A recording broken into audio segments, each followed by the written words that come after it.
എല്ലാവർക്കും നമസ്കാരം. കഴിഞ്ഞ എപ്പിസോഡിൽ ശ്രീനാരായണ ഗുരുദേവ വിരചിതമായ വിനായകാഷ്ടകത്തിൻ്റെ ഉള്ളടക്കത്തെപ്പറ്റിയും മഹത്തായ കൃതി രചിക്കാനിടയായ സാഹചര്യത്തെപ്പറ്റിയും സൂചിപ്പിക്കുകയുണ്ടായി. വിനായകാഷ്ടകത്തിലെ പ്രഥമ ശ്ലോകം പരിശോധിക്കുകയും ചെയ്തു.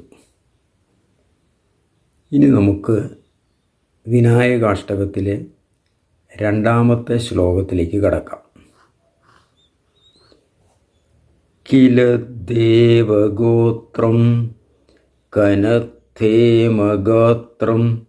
സദാനന്ദമാത്രം മഹാഭക്തമിത്രം ശരചന്ദ്രഭക്ത്രം ത്രയീപൂതപാത്രം സമസ്താർത്തിദാത്രം ഭജേ ശക്തിപുത്രം. കില ദേവഗോത്രം, ലീലാമയമായ ജീവിതം നയിക്കുന്ന ദേവന്മാരുടെ വംശം.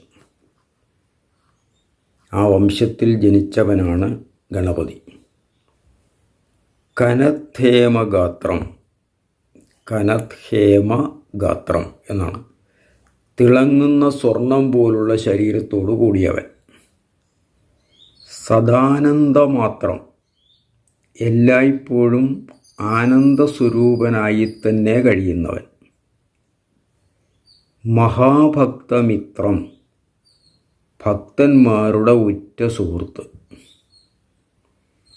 ശരചന്ദ്രവക്ത്രം, ശരത്കാല ചന്ദ്രനെപ്പോലെ പ്രസന്നമായ മുഖത്തോടു കൂടിയവൻ.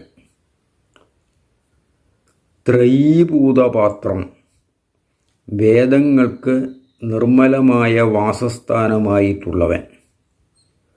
സമസ്താർത്തിദാത്രം, ഭക്തന്മാരുടെ എല്ലാ ദുഃഖങ്ങൾക്കും അരിവാളായി വർത്തിക്കുന്നവൻ. ശക്തിപുത്രം, ശക്തിസ്വരൂപിണിയായ പാർവതിയുടെ മകനായിട്ടുള്ളവൻ. ഇങ്ങനെയുള്ള വിനായകനെ ഭജേ, ഞാൻ ഉപാസിക്കുന്നു. ലീലാമയമായ ജീവിതം നയിക്കുന്ന ദേവന്മാരുടെ വംശത്തിൽ ജനിച്ചവനും തിളങ്ങുന്ന സ്വർണം പോലുള്ള ശരീരത്തോടു കൂടിയവനും എല്ലായ്പ്പോഴും ആനന്ദസ്വരൂപനായി തന്നെ കഴിയുന്നവനും ഭക്തന്മാരുടെ ഉറ്റ സുഹൃത്തും. ശരത്കാല ചന്ദ്രനെപ്പോലെ പ്രസന്നമായ മുഖത്തോടു കൂടിയവനും വേദങ്ങൾക്ക് നിർമ്മലമായ വാസസ്ഥാനമായിട്ടുള്ളവനും ഭക്തന്മാരുടെ എല്ലാ ദുഃഖങ്ങൾക്കും അരിവാളായി വർത്തിക്കുന്നവനും ശക്തിസ്വരൂപിണിയായ പാർവതിയുടെ മകനുമായിട്ടുള്ള വിനായകനെ ഞാൻ ഉപാസിക്കുന്നു. കില ദേവഗോത്രം കനത്തേമഗാത്രം സദാനന്ദമാത്രം മഹാഭക്തമിത്രം ശരചന്ദ്രവക്ത്രം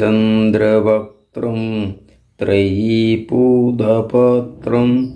സമസ്താർത്തിദാത്രം ഭജേ ശക്തിപുത്രം.